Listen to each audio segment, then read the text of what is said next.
ඔන්න travel book අපි මේ වීඩියෝ එකෙන් ගේන්නේ අපගේ මැලේසියාවේ ජෙන්ටින් හයිලන්ඩ් සංචාරය පිළිබඳ විස්තර. එහෙනම් ආරාධනා කරනවා රැඳී සිටින්න දිගටම මේ වීඩියෝවත් සමග.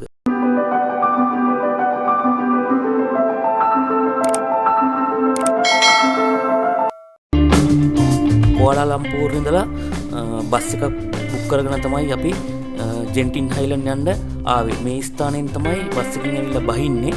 බැහැලා ඉවරලා ජෙන්ටින් හයිලන්ඩ් වලට යන්න කේබල් කාර් එක ගන්න ඕනේ. කේබල් කාර් එක ගන්න මෙතනින් උඩට ගිහින් ටිකට් ගන්න ඕනේ. මේ ස්ථානයෙන් තමයි ටිකට් ගන්න තියෙන්නේ. මෙතනින් ටිකට් එකක් අපි ගන්න ඕනේ. ඔන්න අපි ටිකට් ගත්තා. ටිකට් එකේ තියෙනවා QR කෝඩ් එකක්. ඒ QR කෝඩ් එක ස්කෑන් කරලා මේ ගේට් එකෙන් ඇතුළට යන්න ඕනේ කේබල් කාර් එකේ ස්ටාර්ට් පොයින්ට් එකට.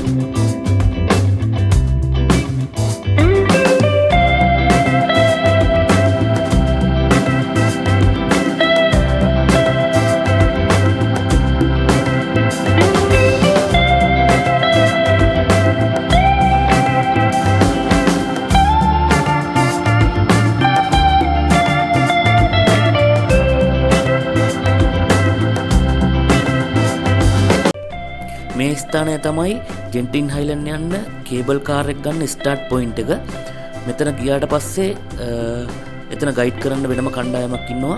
ඉතින් අපි කේබල් කාර් එක අරගෙන ජෙන්ටින් හයිලන්ඩ් වලට යන්න තියෙන්නේ. මෙතන ඉඳලා විනාඩි 10ක 15ක වගේ ගමනක් තියෙනවා කේබල් කාර් එකේ.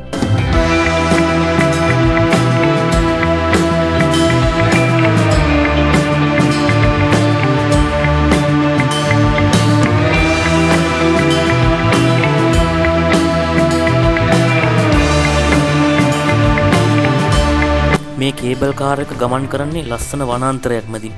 ඒ වගේම සීතල මීදුම් අතරින්. මේ යන අතරතුර ලස්සන චයිනීස් පන්සලක් අපිට දකින්න හම්බ වෙනවා.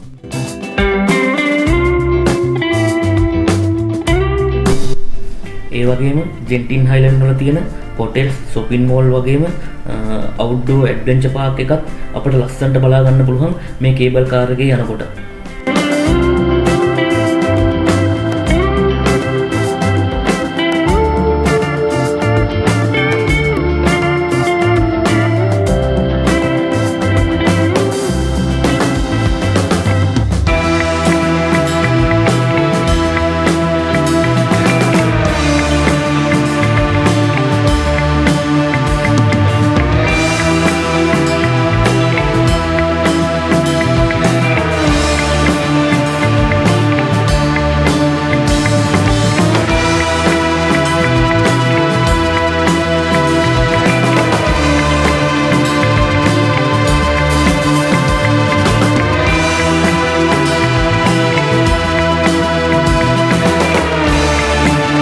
පේන්න තියෙන්නේ ජෙන්ටින් හයිලන්ඩ් වල outdoor adventure park එක.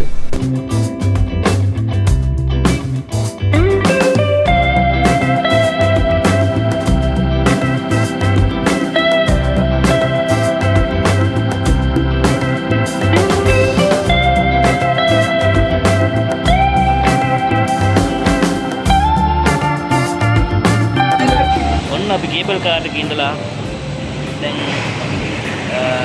වන් රවුන්ඩ් ඉවරලා බැහැලා ඉන්නේ. දැන් අපි බලමු මේ ස්ටේෂන් එක.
මේක තමයි ජෙන්ටින් හයිලන්ඩ් වල ඉන්ඩෝ ඇඩ්වෙන්චර් පාක් එක.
ඔන්න දැන් අපි ආවේ ඇඩ්වෙන්චර් ලෑන්ඩ් එක ඇතුළට.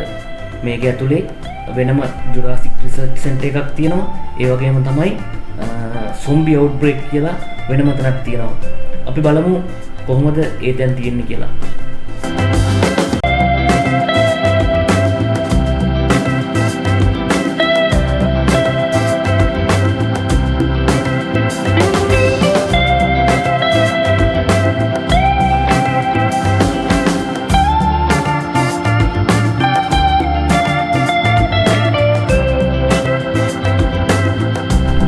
සොම්බි ඇටැක් එක ලයිව් අත්දැකීම ගන්න ඕන නම් ජෙන්ටින් හයිලන්ඩ් ඇවිල්ලා යන්න ඕනේ මෙන්න මේ ස්ථානයකට. මෙතනට කියන්නේ සොම්බි අවුට්බ්‍රේක් කියලා. ඇතුළට ගියාට පස්සේ අපට වීඩියෝ කරන්න දෙන්නේ සොම්බිලා වීඩියෝ කරන්න දෙන්නේ මේ එළියෙන් එන්ට්‍රස් එක තමයි මේ අපිට පේන්න තියෙන්නේ. ඇතුළට ගියපුවම හරිම විනෝදජනකයි. ඒ වගේම පොඩි අය අරන් ගියොත් නම් බය වෙනවා. හොඳ අත්දැකීමක් ගන්න පුළුවන් සොම්බිලා පිළිබඳ මේ ස්ථානේ.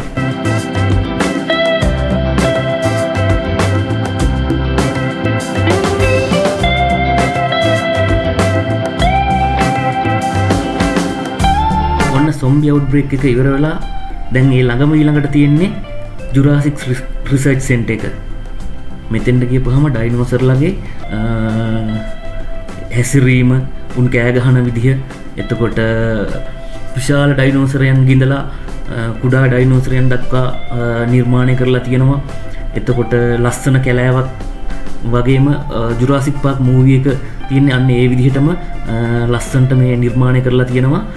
හොඳ අත්දැකීමක් ගන්න පුළුවන්. ඇත්තටම ජීවිතේටම අමතක නොවන අත්දැකීමක් ඩයිනෝසර්ලත් එක්ක ගන්න පුළුවන් මේ ස්ථානට ගියපුවාම.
සොම්බි ඇටැක් එකටයි ඩයිනෝසරයන්ටයි හොඳටම බය වෙලා හිටියේ අපේ අබිෂි බබා. ඒකත් අමතක වෙන්න කියලා එයාවත් දාගෙන පොඩි කාර් රයිඩ් එකක් ගියා.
ජෙන්ටින් හයිලන්ඩ් යනවා නම් ඇත්තෙන්ම එක දවසකින් හැම දෙයක්ම කවර් කරලා එන්න බෑ. මොකද ඒ තරමට බලන්න දේවල්, විනෝද වන්න දේවල් ගොඩක් තියෙනවා. ඒ වගේම විවිධ වර්ගයේ කෑම ಜಾති රස බලන්න පුළුවන් මේ ස්ථානයේ.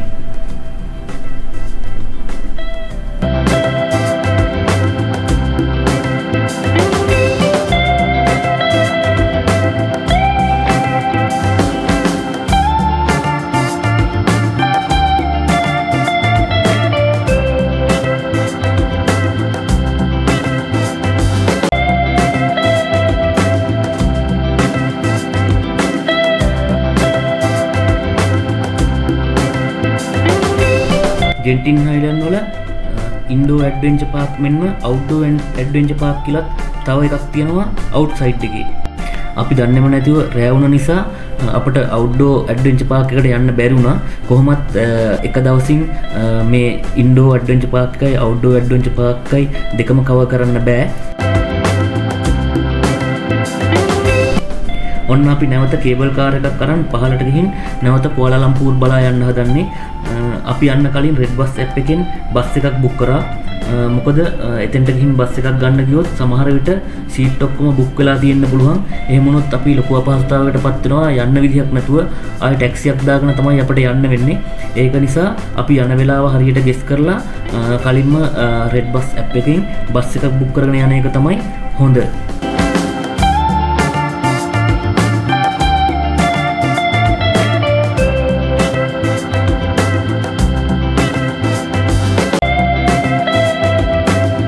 අපගේ ජෙන්ටින් හයිලන්ඩ් සංචාරය පිළිබඳ විස්තර මෙතනින් අවසන් කරනවා. තවත් ලස්සන වීඩියෝ එකකින් නැවතත් හමු වෙන්නම්. එසේනම් ඉල්ලා සිටිනවා සබ්ස්ක්‍රයිබ් කර තබා ගන්න මේ travel book අපගේ YouTube channel එක.